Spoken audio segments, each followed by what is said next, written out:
Tertiary carbon है, तो वहाँ टर्शियरी कार्बन के केस में हम देखते हैं कि यदि 3 Rs हैं तो इसको हम टर्शियरी हैलोएल्केन्स बोलते हैं। क्या बोलते हैं?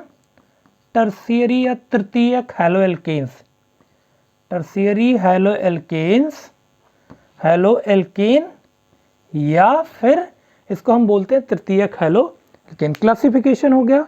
क्लासिफिकेशन बहुत कुछ नहीं है। यदि कार्बन आप classification primary, secondary, tertiary, quaternary carbon जानते हैं तो क्लासिफिकेशन में आपको किसी तरह की कोई दिक्कत नहीं आएगी। इवन यदि आप नहीं समझ पा रहे हैं बात को तो हम फिर इसको आगे डिस्कस करेंगे। बहुत सारी जगहों पे भी ये प्राइमरी, सेकेंडरी और टर्शियरी कार्बन की बात आएगी, लेकिन फिर भी मैं उम्मीद करता हूँ कि आप जितने भी लोगों ने फर्स्ट ईयर में पढ़ा होगा प्रीवियस ईयर में प्राइमरी, सेकेंडरी कार्बन के बारे में, वो लोग इसको अच्छे से कंसीडर कर पा रहे होंगे।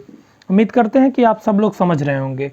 यदि फिर भी कोई बच्चा ऐसा है जिसके बात ये समझ में नहीं आती, वो मुझे मैसेज कर सकता है, मैं उसकी प्रॉब्लम को सॉर्ट आउट करने की पूरी कोशिश वीडियो के माध्यम से करूँगा। चलिए, अब मोनोहैलोएल्केन्स की क्लासिफिकेशन को हमने देख लिया, तो इसमें हम जनरली नॉमेनक्लेचर मैंने आपको बताया ही था पिछले वीडियो में, लेकिन मैं कोशिश करता हूं कि एक बार फिर आपको बताऊंगा, क्योंकि आइसोमेरिज्म जानने के लिए यदि आप नॉमेनक्लेचर नहीं जानते हैं तो आई थिंक आप किसी भी कीमत पर आप आइसोमेरिज्म के बारे में सोच भी नहीं सकते हैं। बिकॉज आप अगर आइसोमेरिज्म पढ़ना है तो आपको नॉमेनक्लेचर की जो नॉमेनक्लेचर का जो बेसिक कॉन्सेप्ट है वो आपको क्लियर होना चाहिए। और यदि क्लियर है तो आप जनरली मैं कह सकता हूं कि स्ट्रक्चरल आइसोमेरिज्म में आपको कोई दिक्कत नहीं आएगी। और यहाँ पे हम जो उम्मीद करते हैं कि आपको क्लासिफिकेशन जैसे समझ में आ गया होगा, उसी तरह से मैं आइसोमेरिज्म की बात करता हूँ। तो यहाँ लिखते हैं हम आइसोमेरिज्म इन मोनोहैलोएल्केन्स,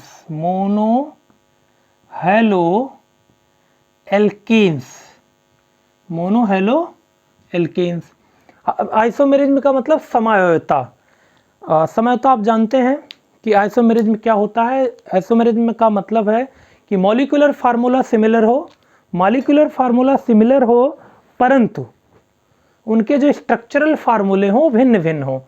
इस बिहाफ पे स्ट्रक्चरल आइसोमेरिज्म को हम कंसीडर करते हैं। और कई तरह के स्ट्रक्चरल आइसोमेरिज्म में होते हैं, जिसमें चेन है, पोजीशन है, मेटामेरिज्म है, टाटोमेरिज्म है, फंक्शनल आइसोमेरिज्म है। लेकिन हमें यहाँ 2 तरह के स्ट्रक्चरल आइसोमेरिज्म की बात करेंगे। नंबर 1 है chain isomerism. Chain isomerism, chain isomerism, chain isomerism में इसको हम श्रृंखला समावयवता कहते हैं, हिंदी में कहते हैं श्रृंखला समावयवता। कोशिश करिए, हम हिंदी में कम लिखना चाह रहे हैं तो आप बोल देंगे। आप अगर आप नोट्स बनाना चाहते हैं तो बनाइएगा, वैसे हम कोशिश करते हैं कि हिंदी में कम ही लिखेंगे। 2 बार लिखने में बहुत एनर्जी अनायास का वेस्ट होगा। और अंग्रेजी आपके लिए ज़्यादा इम्पोर्टेंस इसलिए है कि अगर आप हायर एजुकेशन की तरफ बढ़ते हैं तो वहाँ आपको हम जानते हैं कि साइंस में आपको हिंदी की ज़रूरत कम ही पड़ेगी। फिलहाल हम मातृभाषा है तो छोड़ नहीं सकते हैं, लेकिन यहाँ हम देखते हैं श्रृंखला समावयवता की बात करें तो श्रृंखला समावयवता में आपको देखिए इसमें कुछ करना नहीं है। नंबर ऑफ कार्बन सेम होंगे, same number of carbon, same number of carbon होंगे, और पोजीशन ऑफ एक्स भी सेम होगा। Position of x will be same, ठीक है। Number of carbon means molecular formula आपका सेम होगा। मॉलिक्यूलर फार्मूला फॉर एग्जांपल मैं आपसे बात करूं, C4H9X,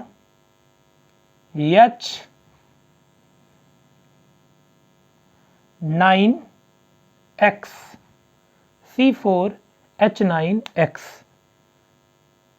ठीक है। ये है, अगर इसको देखा जाए तो इसको हम लिख सकते हैं CH3 CH2 CH2 CH2X लिख सकते हैं। X की जगह पे मैं Cl मान लेता हूं। ये क्या है? Cl है। आइसोमेरिज्म की बात करें तो हम X की जगह पे क्या ले लेते हैं? Cl ले लें, क्योंकि ये क्लोरीन है तो आसानी से और समझ में आएगा। इसका नाम होगा 1 ब्यूटेन, 1 ब्यूटेन, इसका नाम क्या होगा 1 ब्यूटेन। लेकिन यहाँ पे हमें क्या देखना है, चेन आइसोमेरिज्म की बात करनी है, तो एक तो ये हो गया 1 ब्यूटेन, एक तो ये होगा 1 ब्यूटेन हो गया, नंबर ऑफ कार्बन 4 है, ठीक है। दूसरा हो गया 1 क्लोरो ब्यूटेन, 1 क्लोरो ब्यूटेन हो गया, इसका नाम हो गया 1 क्लोरो ब्यूटेन, ये ब्यूटेन है 1 ब्यूटेन, इसका मतलब मैंने क्लोरीन को यहाँ रखा 1 क्लोरो ब्यूटेन हो गया। और इसी को मैं दूसरी तरीके से लिख सकता हूँ CH3 CH2 CH Cl CH3। यहाँ पे आप देखिए केवल श्रृंखला, कार्बन की जो श्रृंखला है वो चेंज हो गई है, वो चेंज हो गया है, प्लेस वैल्यू जो है वो Cl का बदला नहीं है। क्यों, देखिए एक मिनट रुकिए, नहीं रुक जाइए, ये थोड़ा सा पोजीशन का हो गया था। हम देखते हैं CH3 CH CH3 CH2 Cl, ठीक है। अब यहां देखिए हो जाएगा 1 क्लोरो, इसका क्या हो जाएगा 1 क्लोरो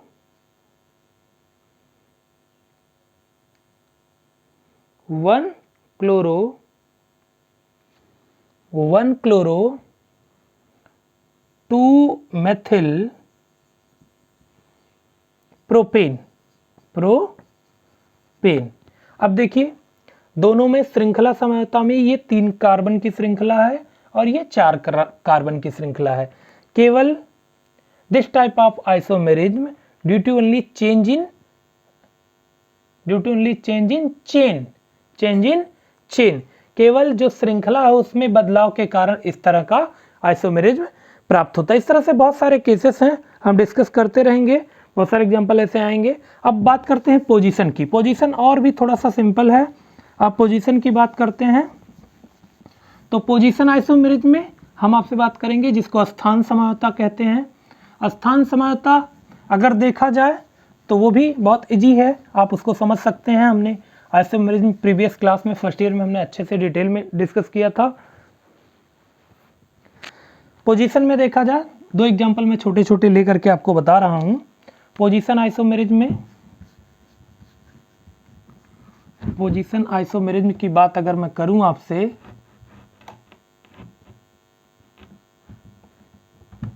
पोजीशन आइसोमेरिज्म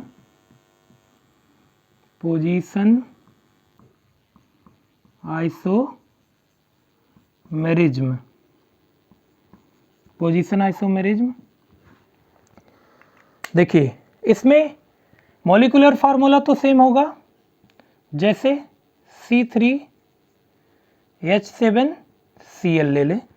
छोटा सा एग्जांपल है CH3CH2CH2Cl, this is 1 chloropropane.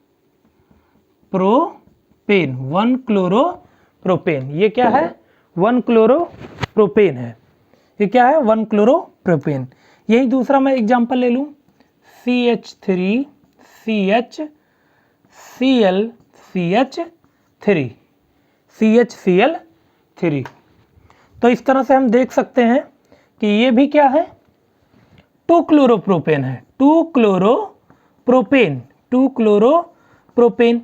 There are some difference between both of these compounds, only these compounds हम कह सकते हैं कि there are basic difference between these compounds, कि यहाँ पे फर्स्ट कार्बन पे कंसीडर किया गया है Cl और यहाँ पे किस कार्बन पे, सेकंड कार्बन पे कंसीडर किया गया है Cl।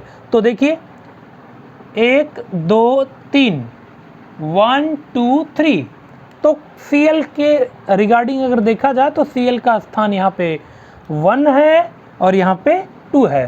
That's why this type of isomerism obtained. बात समझ में आया कि नहीं, कि पोजीशन आइसोमेरिज्म केवल Cl के स्थान बदलने से जब हमें मिलते हैं तो इस तरह के हम आइसोमेरिज्म को क्या कहते हैं, पोजीशन आइसोमेरिज्म। एक और थोड़ा सा अच्छा आइसोमेरिज्म मिलता है इसमें, आपको मैं बता दूं, उसके बारे में हम थोड़ा सा बहुत डीप नहीं जाएंगे क्योंकि वो थोड़ा सा टिपिकल इन आइसोमेरिज्म की अपेक्षा है, लेकिन अगर आप समझने की थोड़ी भी कोशिश करेंगे तो आपको कोई दिक्कत नहीं होगी। जैसे ये स्टीरियो आइसोमेरिज्म की कैटेगरी में आते हैं, त्रिबिम्ब समझौता में, जिसमें एक पहला है, मैं पहले एक ही यहाँ मिलता है optical isomerism. Optical isomerism, optical isomerism क्या मिलता है? ऑप्टिकल आइसोमेरिज्म की बात करते हैं। Optical isomerism, optical isomerism, optical isomerism. Optical isomerism प्रकाशिक समझौता के लिए सबसे जो बेसिक ज़रूरत है, हमें सबसे बेसिक ज़रूरत होती है asymmetric carbon atom. Asymmetric carbon atom का मतलब ऐसा कार्बन परमाणु जिसकी चारों जो बैलेंसीज हैं वो डिफरेंट टाइप ऑफ ग्रुप्स या एटम से जुड़ी हों। जैसे मैं बात करूं CH3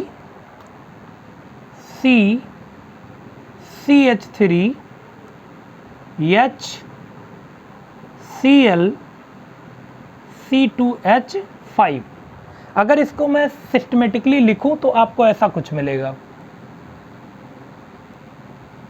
CH3 CH2 CH Cl ClCH3, ये क्या है? 2 क्लोरो ब्यूटेन। ये क्या है? 2 क्लोरो ब्यूटेन।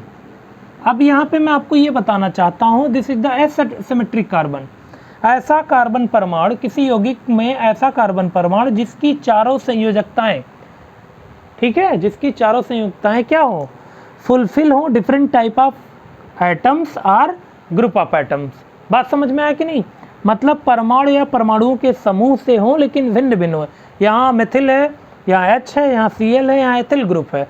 तो ये कार्बन कैसा है? एसिमेट्रिक एटम है, एसिमेट्रिक एटम है। तो इस तरह का अगर कहीं पे हमें कंपाउंड मिलता है, then you will find their optical isomerism. वहाँ पे हमें क्या मिलेगा? प्रकाशिक समझौता की संभावनाएं हैं। प्रकाशिक समझौता दो तरह की, अगर पॉजिटिव है तो D से रिप्रेजेंट करते हैं, नेगेटिव है तो L से। इसको कहते हैं डेक्स्ट्रोरोटेटरी, इसको कहते हैं लिबोरेटरी। बहुत डीप में नहीं जाएंगे क्योंकि बहुत टाइम वेस्ट हो जाएगा, आपको मैं पहले ही बताया हूँ डेक्स्ट्रोरोटेटरी और लिबोरेटरी। बात समझ में आया कि नहीं? दक्षिण ध्रुवण घूर्णक और वाम ध्रुवण घूर्णक, दक्षिण ध्रुवण घूर्णक और वाम ध्रुवण घूर्णक। तो इसके एग्जाम्पल में मैं चलता हूँ तो इसको लिखता हूँ क्या? 2 क्लोरो ब्यूटेन। हम अगर एग्जाम्पल लें तो क्या हो जाएगा? 2 क्लोरो ब्यूटेन। एग्जाम्पल में अगर मैं लेता हूं तो क्या हो जाएगा? 2 क्लोरो ब्यूटेन। बाबू मैं उम्मीद करता हूं ये मेहनत करने जो मैं मेहनत कर रहा हूं वो वापस आप रिप्लाई ज़रूर करेंगे कि कैसा रहा वीडियो और किस तरह से समझ में आया या नहीं आया। ठीक है, तो हम 2 क्लोरो ब्यूटेन को लेते हैं और 2 क्लोरो ब्यूटेन को ले करके मैं आपको ऑप्टिकल आइसोमेरिज्म के बारे में बताता हूँ। एग्जाम्पल आप लिख लीजिएगा, ठीक है। जैसे अभी मैंने लिया था CH3 CH2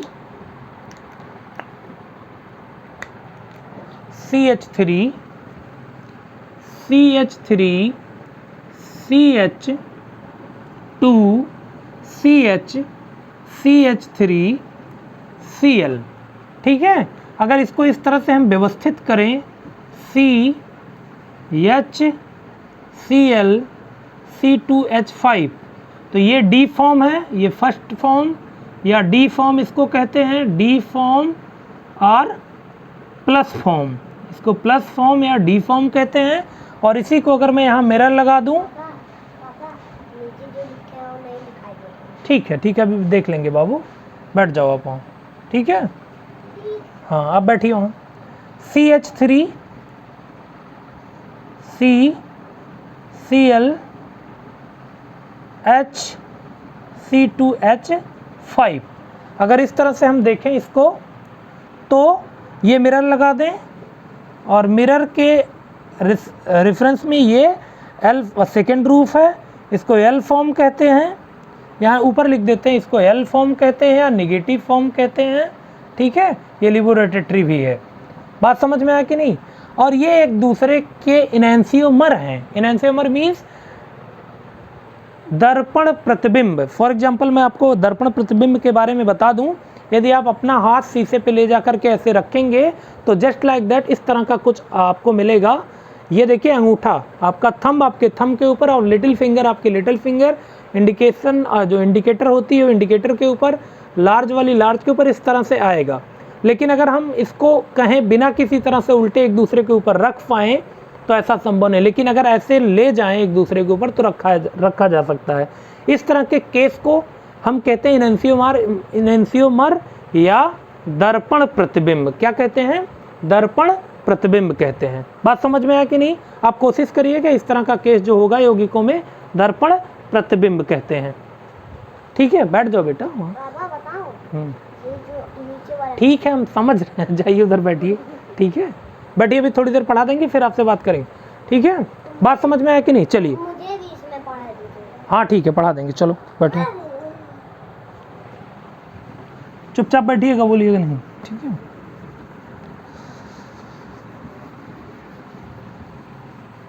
चलिए अब इस तरह का आपका हो गया। आइसोमेरिज्म की बात करें, हम थोड़ा सा आप डिस्कस करते हैं CX बॉन्ड की प्रकृति के बारे में। जैसे आप जानते हैं कि ऑर्गेनिक केमिस्ट्री में सबसे ज़्यादा कोवैलेंट की बात होती है। कोवैलेंट की बात मतलब कोवैलेंट नेचर की बात होती है। आपको पता होगा कोवैलेंट किसे कहते हैं?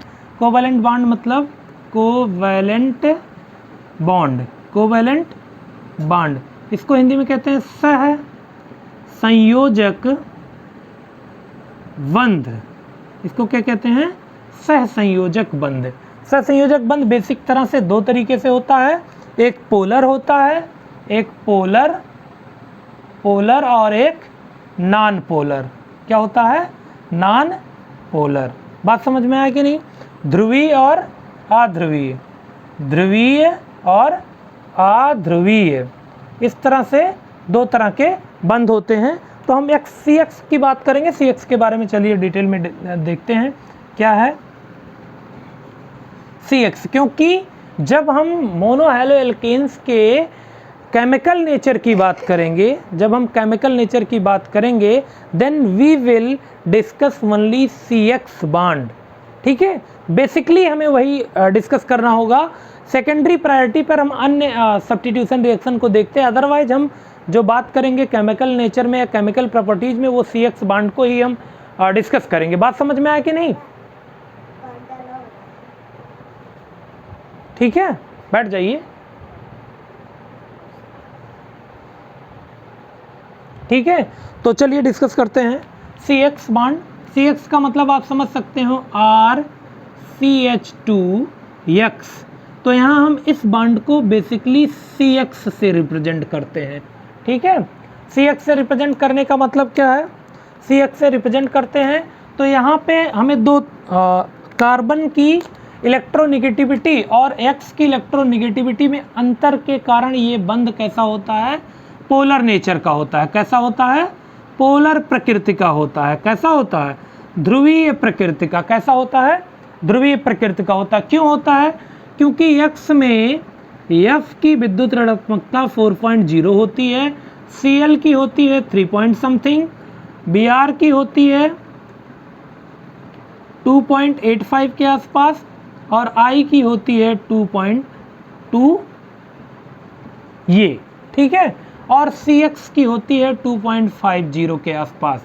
तो अब आप देख लीजिए कि जब भी होगा जितना ज़्यादा ये विद्युत ऋणात्मकता होगा इस पर पार्शियली निगेटिव और इस पर पार्शियली पॉजिटिव। तो इस तरह का केस जब बनता है तो इसको पोलर कोवैलेंट बॉन्ड कहते हैं। क्या कहते हैं? ध्रुवीय सह संयोजक बंध कहते हैं, पोलर कोवैलेंट बॉन्ड कहते हैं, ध्रुवीय सह संयोजक बंध कहते हैं। बात समझ में आया कि नहीं? तो इस तरह से हम देख लें और एक चीज़ और जान लीजिए, जितना ज़्यादा विद्युत ऋणात्मकता ज़्यादा होगी उतना ज़्यादा ही बॉन्ड लेंथ कम होगा। बात समझ में आया कि नहीं? जैसे अगर हम बात करें CCl की, तो इसकी होगी 1.38 एंगस्ट्रॉम होगा। एंगस्ट्रॉम आप जानते ही हैं, एक मात्रक है लंबाई, छोटी लंबाई नापने का। इस तरह से जैसे अगर बात करूं मैं बॉन्ड लेंथ की, तो बॉन्ड लेंथ सबसे ज़्यादा किसका होगा, कम किसका होगा, इसका Cl का, क्योंकि इसकी विद्युत ऋणात्मकता ज़्यादा है। जैसे जैसे विद्युत ऋणात्मकता ज़्यादा होगी वैसे वैसे बॉन्ड लेंथ कम होगा। ठीक है, कह सकते हैं, अगर मैं इसको शॉर्ट में कहना चाहूँ, चाई, आप जानते होंगे चाई anti proportional bond length, bond length, बंध लंबाई, चाई को हम कहते हैं विद्युत ऋणात्मकता, क्या कहते हैं, विद्युत ऋणात्मकता। तो आप पीछे वाले क्लासेस में हम ये सारी चीज़ें पढ़े हैं, तो बहुत यहाँ दिक्कत हमें नहीं है। चलिए, तो हमने बॉन्ड नेचर की बात कर लिया। ये किस प्रकृति का होगा, पोलर, ध्रुवीय प्रकृति का। ध्रुवीय होने का कारण क्या है, क्योंकि X हेलो ग्रुप की जो विद्युत ऋणात्मकता होती है वो C से ज़्यादा होने के कारण जो सहसंयोजक इलेक्ट्रॉन होते हैं वो थोड़ा सा पार्शियली किधर खिसक जाते हैं, X की तरफ। मैं और थोड़ा डीप में जाकर के आपको बता देता हूँ। जब C और X की साझेदारी होती है तो विद्युत ऋणात्मकता ज़्यादा होने के कारण ये C और X का जो बंध है ये पार्शियली इधर आ जाता है, इधर इसके कारण निगेटिव और इधर इसके कारण पॉजिटिव हो जाता है। और इस तरह के नेचर को हम क्या कहते हैं, पोलर नेचर, ध्रुवीय प्रकृति। कोई दिक्कत किसी को? चलिए,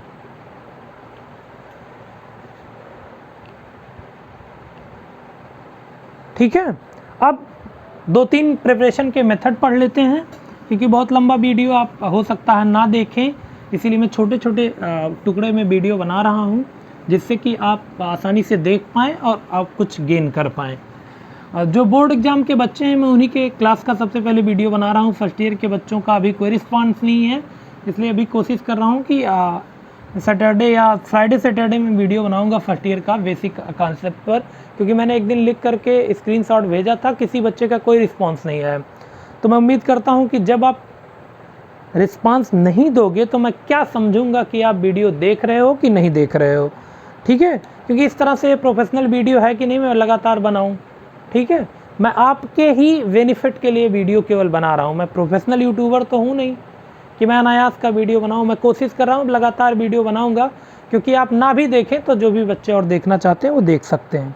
ठीक है, general method of preparation of halo alkanes में अगर मैं देखूँ तो सबसे general preparation method, general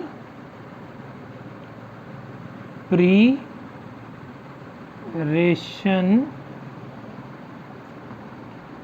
method, general preparation method, general preparation method का मतलब मैं R और X के फॉर्म में बात करूंगा। किसके फॉर्म में बात करूंगा?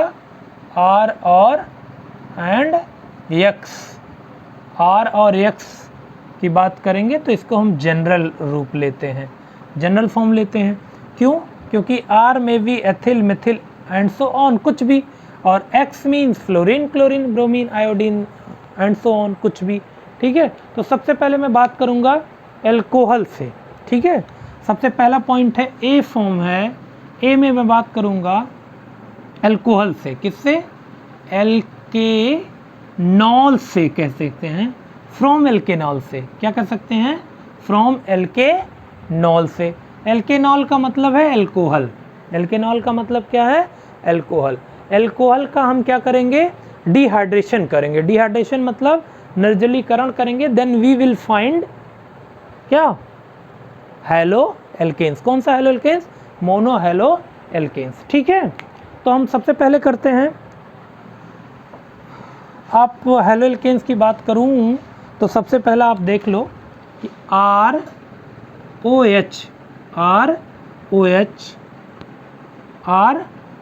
ROH plus HCl in the presence of zinc chloride, लेकिन ये क्या है, डिहाइड्रेटेड, निर्जलीकृत, ठीक है। और ये क्या है, कॉन्स फॉर्म है, कॉन्स मीन्स कंसंट्रेट। यहाँ बना लेगा क्या, RCl प्लस H2O, यहाँ जल निकल गया, इट मीन्स डिहाइड्रेशन हो रहा है, ठीक है, डिहाइड्रेशन हो रहा है। और ये क्या कर रहा है, एक निर्जली कारक के रूप में कार्य कर रहा है। निर्जली कारक के रूप में कार्य करने का मतलब है इस जो ये प्रोसेस है, जिस प्रोसेस से ये अल्कोहल का निर्जलीकरण किया गया है, इसको डॉ प्रोसेस कहते हैं। डॉ प्रोसेस, इसको कौन सा प्रोसेस कहते हैं, ग्रू प्रोसेस कहते हैं, सॉरी, इसको क्या कहते हैं, ग्रू प्रोसेस कहते हैं। ग्रू प्रोसेस कहते हैं, इसको ग्रू प्रोसेस कहते हैं। ग्रू प्रोसेस प्रक्रिया, प्रक्रम या प्रक्रिया कहते हैं। और एक छोटा सा बात मैं लिखना चाहता हूँ, dehydrated zinc chloride plus concentrate HCl का मिक्सचर ल्यूकास रिएजेंट कहलाता है। ल्यूकास रिएजेंट कहलाता है। ल्यूकास रिएजेंट कहता है। और Lucas reagent is used for differentiation of alcohols, is used for differentiation of alcohols, किसके, प्राइमरी, सेकेंडरी और टर्शियरी अल्कोहल के, प्राइमरी, सेकेंडरी और टर्शियरी अल्कोहल के भिन्नात्मक मतलब अलग अलग या पहचान के लिए किसका हम प्रयोग करते हैं, ल्यूकास रिएजेंट का प्रयोग करते हैं। और इस प्रोसेस को हम क्या कहते हैं, ग्रू प्रोसेस कहते हैं। बात समझ में आया कि नहीं। अगर बात करें तो देखिए, एक चीज़ और मैं आपको बता दूं कि अल्कोहल में सबसे ज़्यादा जो निर्जलीकरण होता है आसानी से, सबसे अच्छा निर्जलीकारक अगर हम बात करें, सबसे अच्छा निर्जलीकारक की बात करें तो HI, ठीक है, HBr और HCl, मतलब ये सबसे अच्छा निर्जलीकारक है। और निर्जलीकरण अल्कोहलों में सबसे अच्छा किसका होगा, मतलब प्राइमरी अल्कोहल का होगा, टर्सरी का होगा कि सेकेंडरी का होगा, तो टर्सरी अल्कोहल का, टर्सरी, सेकेंडरी और प्राइमरी अल्कोहल का सबसे ज़्यादा निर्जलीकरण होगा। अब कुछ लोगों के दिमाग में ये बात आ रही है कि टी अल्कोहल कौन सा है, टर्शियरी, सेकेंडरी, टर्शियरी। तो देखिए CH3 CH3 OH, जी चलो अभी खिलाएंगे, चलो थोड़ी देर रुको। ये टर्शियरी अल्कोहल है, इसका निर्जलीकरण बहुत जल्दी होगा और कौन सबसे अच्छा कराएगा, HI कराएगा। फिर सेकेंडरी अल्कोहल की बात करें, CH3 CHOH, ठीक है, CH3 CHOH, इसका निर्जलीकरण कौन सबसे अच्छा कराएगा, HI, ठीक है, इसको सेकेंडरी अल्कोहल कहते हैं।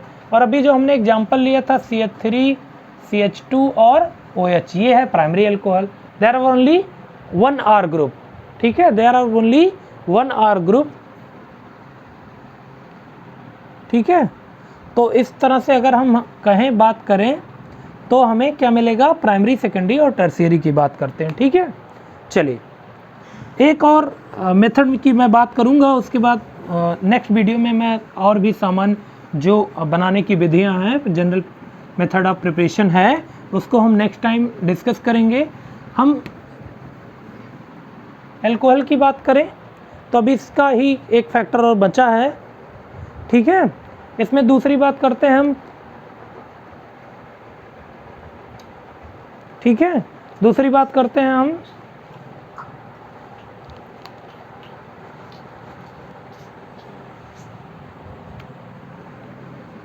ये पहला प्रोसेस था, ये दूसरा प्रोसेस है, वो पहला प्रोसेस था, ये दूसरा है। अब इसमें हम PCl PX3 एंड PX5 की बात करते हैं। फास्फोरस ट्राईहैलाइड एंड पेंटाहैलाइड की बात करें। फास्फोरस ट्राईहैलाइड और पेंटाहैलाइड में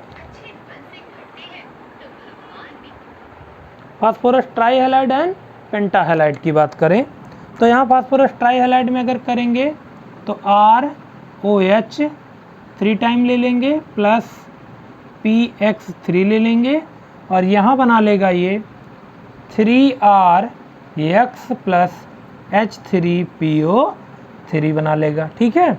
और अगर 5 की बात करेंगे तो यहाँ थोड़ा सा डिफरेंस आपको मिलेगा। RX लेंगे, PCl PX5 लेंगे तो यहाँ बनाएगा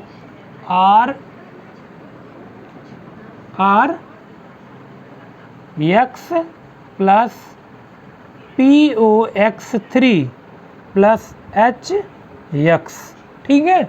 इस तरह से अगर हम PCl5 और PCl3 से निर्जलीकरण करते हैं या रिएक्शन करवाते हैं, when alcohols react with phosphorus trihalide and phosphorus pentahalide, then we will find RX and RX, but there are difference between both RX। यहाँ पे ज़्यादा मात्रा में RX मिलेगा, यहाँ कम मात्रा में मिलेगा। और PX3 से जब मैं रिएक्ट करवाऊँगा तो हमें यहाँ H3PO4 भी मिलेगा, P3 भी मिलेगा और यहाँ फास्फोरिल हैलाइड मिलेगा। There are basic difference between PX3 and PX5 when react with alcohol, ठीक है। जब ये दोनों अल्कोहल से रिएक्शन करेंगे तो ये सारी जो चेंजेज है ये आपको कंसीडर करने की ज़रूरत है, ठीक है। अब बात करते हैं हम तीसरी बात, डार्जन प्रोसेस, ठीक है। डार्जन प्रोसेस की बात करें, ये भी अल्कोहल का निर्जलीकरण है। डार्जन प्रोसेस है ये, डार्जन प्रोसेस, जिसमें डार्जन प्रोसेस भी इम्पोर्टेंस है लेकिन ग्रुप प्रोसेस आपको ज़्यादा इम्पोर्टेंस है। डार्जन प्रोसेस में हम ROH का सल्फोनिल क्लोराइड से क्रिया करा देते हैं in the presence of pyridine, तो बना लेगा RX plus SO2 plus HCl।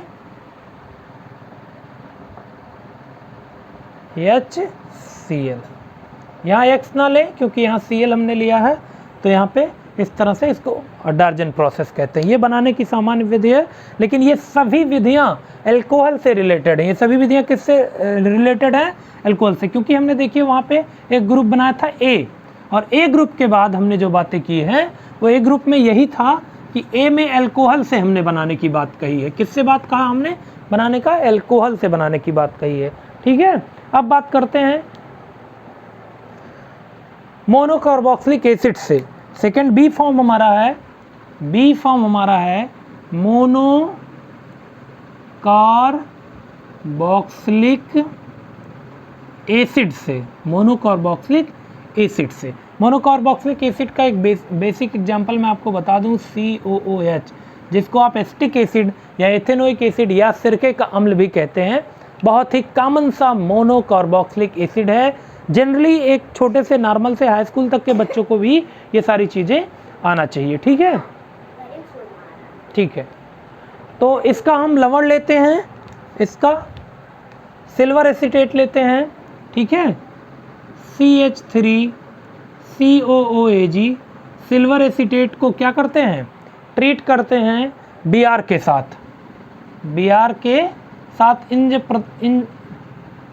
In presence of CCl4 carbon tetra chloride, और क्या बना लेगा? CH3Br plus AgBr plus CO2 gas बन जाएगा। इसको हम कह सकते हैं ये बी कार्बोक्सिलेशन भी है, क्योंकि यहाँ से कार्बन डाइऑक्साइड क्या हो रहा है?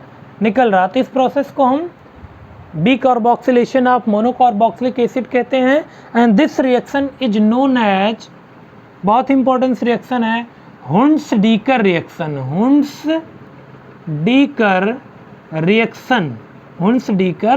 रिएक्शन आप देखिएगा, नाम के जो रिएक्शन है वो बहुत इंपॉर्टेंस होते हैं।